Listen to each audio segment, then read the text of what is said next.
เหม็นนิดๆ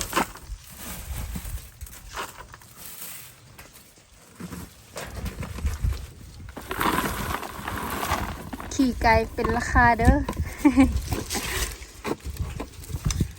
ปุ๋ยธรรมศาสตร์นี่บ่มีสารเคมีใดๆทั้งนั้น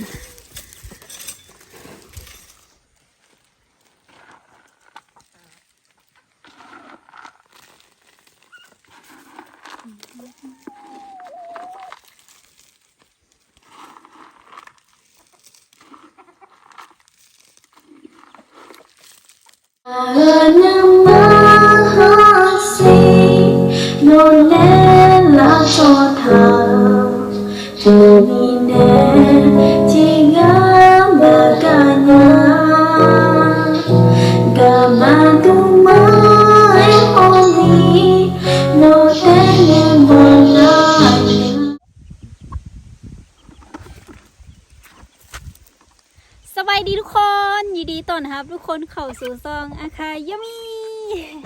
นี่ตอนนี้คือเขาสิเอาขู่แล้วก็ไปตักขี้ไก่กันเด้อทุกคน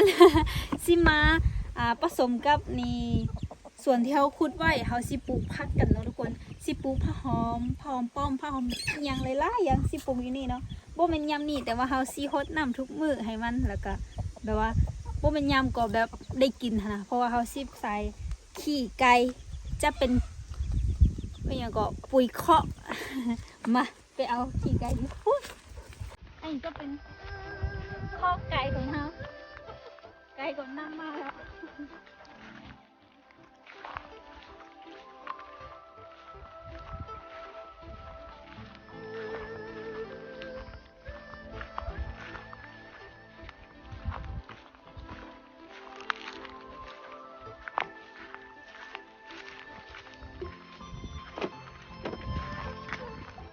ขี่ไก่อยู่เท่านี้ก็มีบักหลายๆแล้วก็อยู่ฝั่งนี้ก็มีบักหลายๆอยู่นี่ก็บักหลายเดี๋ยวเขาสิเคลียร์อยู่เทิงกับอยู่นี่ให้มันลงลุมหมดแล้วก็สิตักเอาเนาะสิตักขี้เอาขี้ไก่นี่มันแห้งเมื่อแล้วมันจะบุ่มหมิ่นอีอย่างเลย แต่ว่าจะเป็นปุ๋ยคอกให้เฮาเป็นอย่างก็เป็นปุ๋ยที่ว่ามีสารที่ให้พืชผักของเฮาใหญ่ไวนะ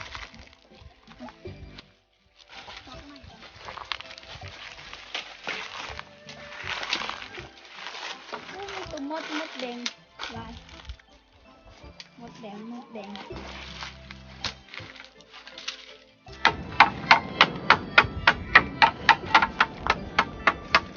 ลายเหมือนว่ามีต้นใหม่อยู่นี่ที่เอาขี้ไก่ออกก่อนมันลงมดแบบนี้แล้วก็เอาถึงตักเอา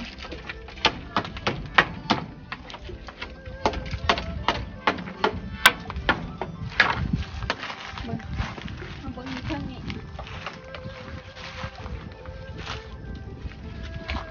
บ้าคือไรอันนี้ว่าที่ให้โตไก่แม่นไข่ได้นี่แต่ว่ามันบกไข่จะเถื่อมีแต่ขี้จ้านี่จะไหนวะมันบออกเด้ต้องเอามือนี่เอาคุกมาจับนี่มดต้มเขาสิเอามือจกเอาจับเอาว่าเป็นยังเนาะ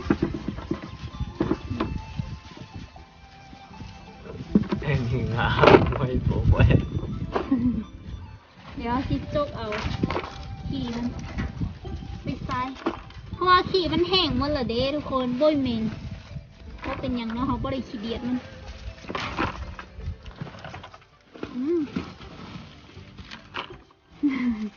เหม็นนิดๆ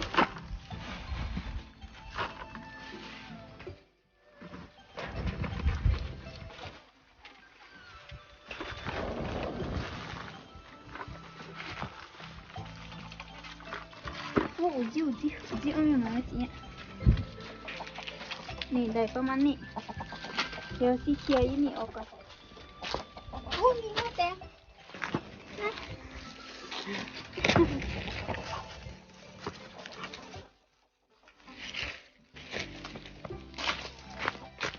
เคลียร์สั่งหนีไว้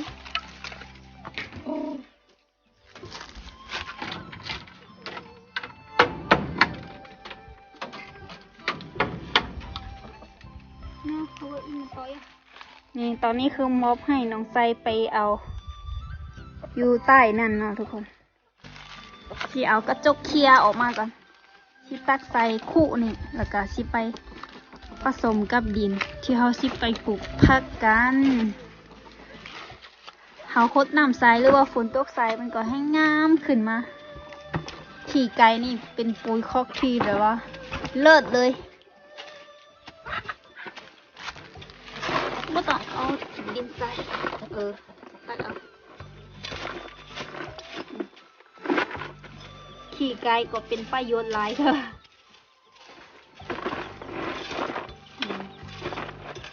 หรือว่าเราไปใส่อยู่บอนใกล้ๆต้นไม้ที่เราปลูกไว้นี่ก็ได้คือกันแต่ว่าเขาที่ใส่ส่วนพักของเราก่อนมื้อหน้าย่ำฝนมาแล้วเขาจึงไปใส่ต้นไม้ที่เราปลูกไว้เนาะ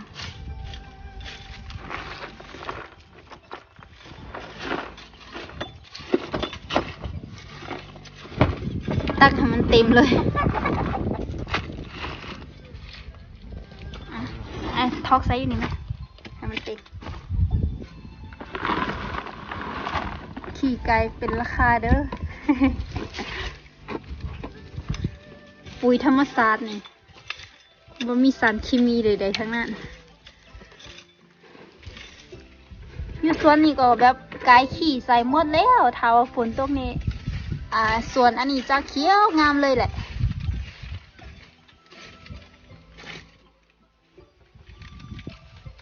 นี่อยู่ฝุ่นตรงนี้เคลียร์ให้มันเต็มแล้วก็ไปผสมกับดิน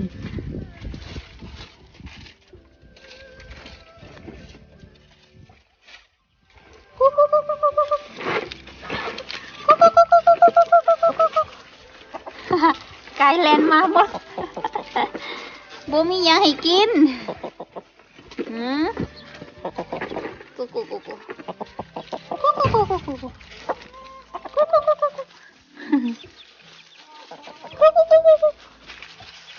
เล่นไปเล่นมาอยู่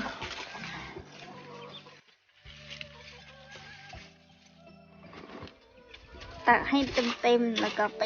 วันยุสวนเขาจะหดน้ำให้พักเฮาตลอดเดี๋ยวมันก็สิงามพิเศษเลยแหละ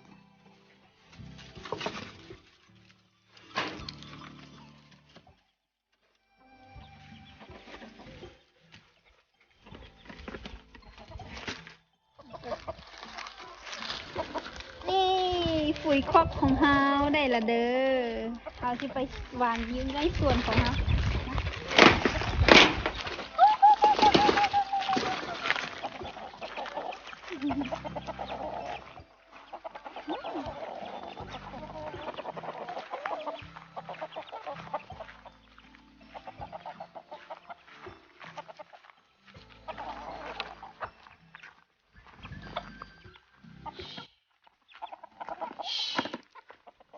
เอิ้นเล่นซื่อๆก็มาแล้วไกลมันก็ได้ไอ้ส่วนไปซะ อยู่ข้อไก่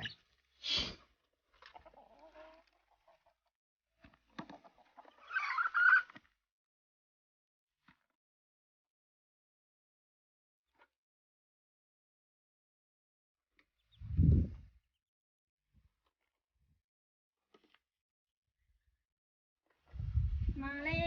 วนี่อันนี้จะเป็นส่วนของเฮาเนาะถ้าก็ขุดไปเมื่อวานนี่ขุดได้ประมาณนี้เสียหญ้าไปบักหลายๆเพราะว่าหญ้ามันตึกหมดแล้วตอนนี้ก็เฮาก็ผสมแล้วก็สิทับดินสิทับถม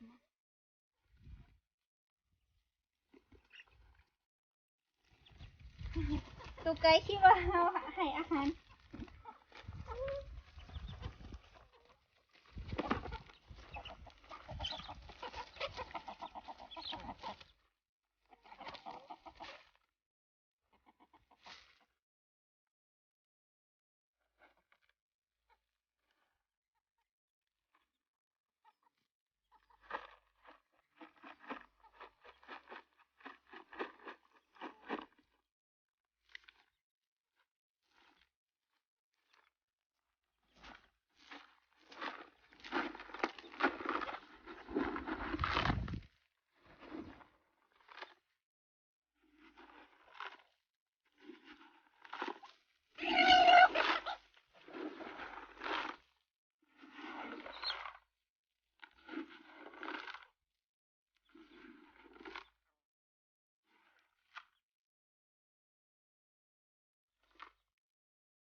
นี่เขาบ่ได้ปลูกเด้อแล้วมันเกิดขึ้นเอง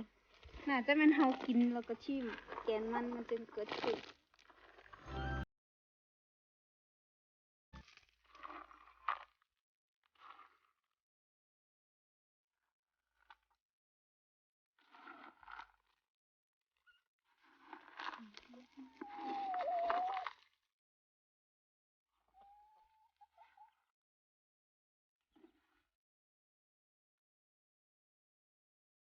นี่ต่อไปเฮาสิปลูกมักสู้กันเด้อหรือว่า คนไทยเอิ้นว่าฟังแมวมันบ่นี่กำลังออกนี่น้อยอยู่นี่ก็คือกัน นี่เฮาสิไปปลูก คือเฮาเอามาหลายเลยนะเอามาจากเฮือนสักครู่เองเนาะนี่ แล้วก็เฮาปลูกไว้อยู่เฮือน อาคาน้อยบักหลายๆต้น4-5ต้นนี่แหละกำลังสูงประมาณนี้แล้ว สูงแล้ว แล้วอันนี้คือกำลังออกเนาะเฮาก็เลยเอามาปลูกอยู่สวนอีก เพราะว่าเฮาสิเก็บกินอยู่สวนนี้นะ ไป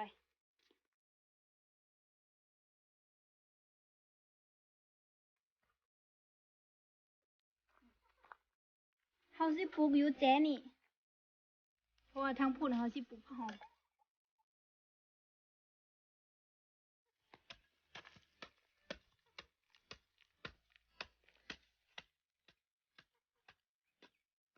สิปลูกบอนเดียวหมาเลย เพราะว่าเฮาสิเอาตั้งไม้แล้วก็แบบให้มันขึ้นไปเลยนะคือให้มันขึ้นไปแบบงอกงามเลยเฮาก็เลยปลูกไว้อยู่บอนเดียวกัน บอนเดียวกันก็บ่เป็นหยังเนาะนี่แห้งปลูกหลายแห้งใดหลายนี่อันนี้นี่เขาจะตั้งบอนที่มีหักนี่ลงพื้นแบบนี้ แล้วก็เขาจึงเอาดินมาถมใส่เนาะ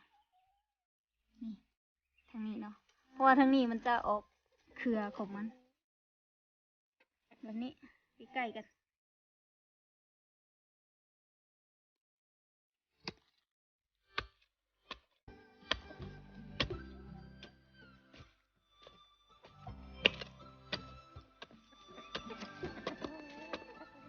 นี่อันนี้ ตัวที่ออกมาเงี้ยวๆหันมันหักไปแล้วก็กำลังออกมาใหม่เนาะนี่ตัวนี้นี่ถ้ามันออกได้หลายเราจะมาเก็บกินจากเดือนจึงได้กินกับบ่ฮู้บ่แน่ใจ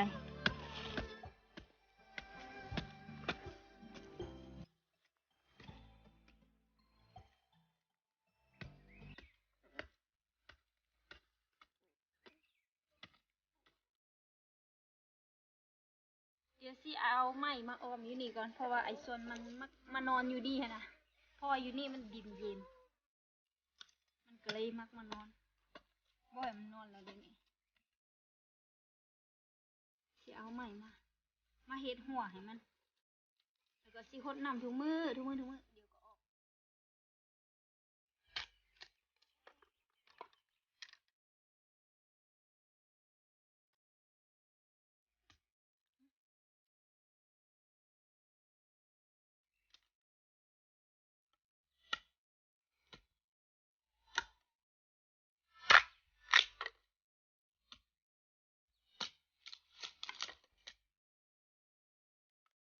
ตอนนี้คือเฮาสิล้อมหัวเพื่อแบบกั้นบักส่วนมันนอนอยู่นี่หั้นนะแล้วก็เพื่อหมายไว้ว่าอยู่นี่มีบอนอหย่างก็ที่ปลูกไว้แล้วก็บ่ให้ผู้ที่มาแบบว่ามาเหยียบอยู่นี่หั้นนะบ่ให้มาเหยียบหรือว่าบ่ให้มาปลูกอีหยังอยู่แถวนี้หั้นนะแล้วก็เฮาก็สิรดน้ำให้มันทุกๆมื้อเนาะ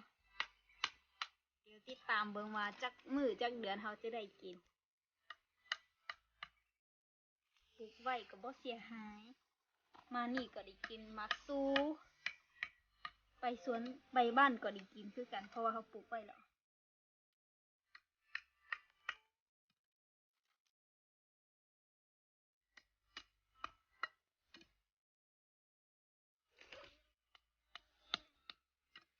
เดี๋ยว